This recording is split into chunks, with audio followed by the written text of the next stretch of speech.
Hey there! In this video, I'm going to show you how to use custom LUTs directly inside the Canon R5C. Now, if you're using it as C70, you should be able to follow along as well because the menus are very similar. So first of all, why would you want to do this? Well, you can use a custom look based on a LUT and bake that into an image for quick client delivery. So if you have a certain look that your client wants or that you use all the time, you can import that LUT into the camera and bake that into the footage. And then when you're done, you can just hand the footage off to somebody else and they don't have to do any color grading.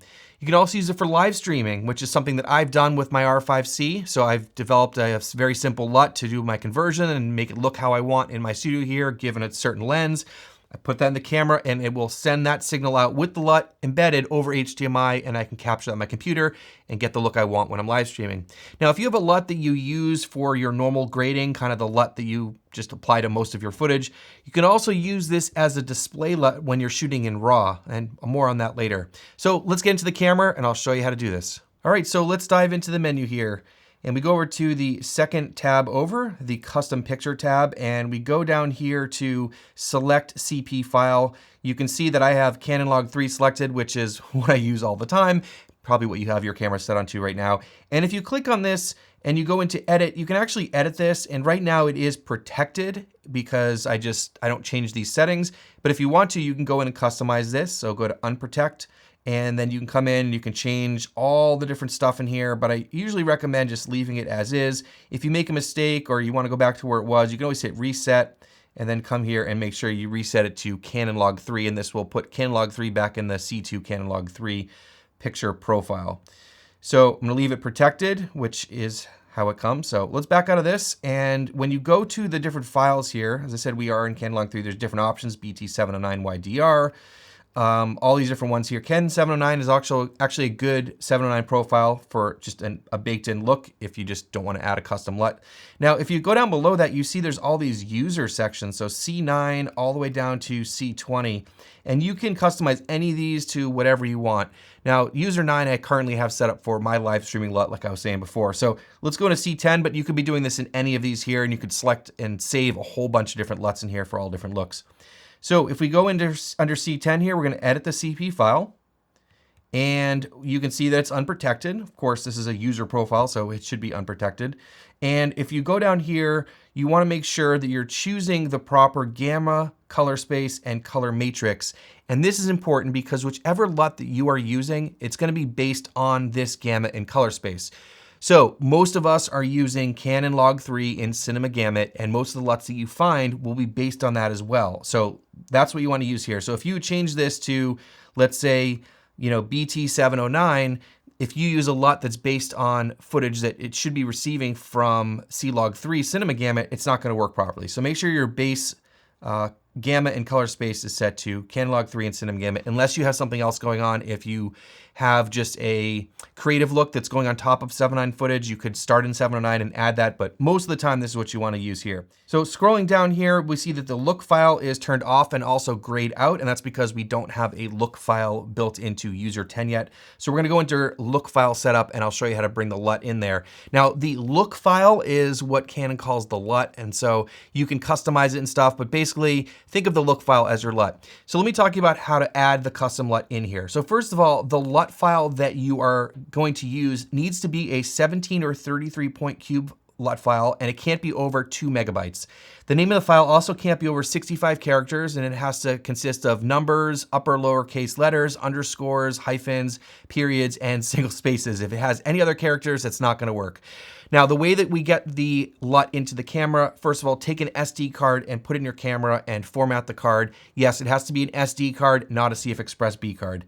Once the card is formatted, put that card in your computer and copy the LUT files into the root directory of the SD card, and then put the SD card back in the camera. Again, SD card, not CF Express B card. And if you're using a Canon C70, that SD card has to go into the B slot of the camera. So let's go into the camera and let me show you how to install these. So we go under Look File Setup, and we are going to register, because you can see that there are none available down here. So we're going to register one.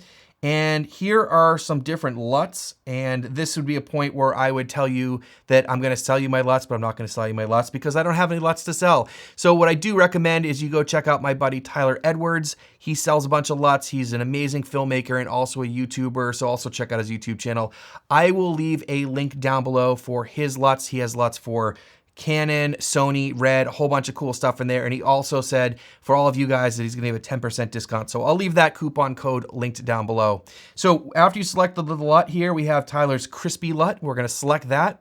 And there are a few different options here. There's conform to custom picture, which is what I recommend selecting. There's also different ones if you want to make sure that after the LUT, it's put in a different color space and gamma, but as I said, the one you want to choose is conform to custom picture. And it's going to say, do you want to overwrite this? And you say, okay. Takes a moment and it will register properly into the camera. So now we have this LUT. You can see it installed right here. Here's Tyler's crispy LUT. And you can delete it as well. But again, we want to use the LUT. So now this is all set up to go. And when we back out of the menu here, you can see over here on the left where it says CP10, that's our custom picture 10. You see it says look, and that's because it is applying a look file. Now I do want to mention that this will bake the LUT into the recorded file if you are recording in XFAVC or MP4. So you will not be able to get the LUT out. So just be careful that if you're shooting XFAVC or MP4, that you have your exposure dialed in and everything is looking good. So as I said, I would rather just collect the footage in C-Log3 and apply the LUT in post, but if in a situation where you just need to hand the card off to somebody and you're confident with your exposure and the LUT, you can definitely do that. Now I did mention this earlier on in the video that this does not apply to RAW. RAW is RAW. So if you have the look file applied when you're shooting in RAW, you will see the LUT on the screen in the EVF over HDMI, but it will not bake the LUT into the file. So just keep that in mind. And like I said, this LUT will be applied over HDMI. So if we're using it to monitor or to live stream and stuff like that, it will show up there as well. One other thing I want to mention here is about the view assist. Now I generally recommend that you keep the view assist on when you're shooting in C-Log3. That way it colors in the image, gives you some contrast and saturation, and gives you a better sense of the colors and the exposure and all that kind of stuff. So you're not just looking at a log image while you're shooting.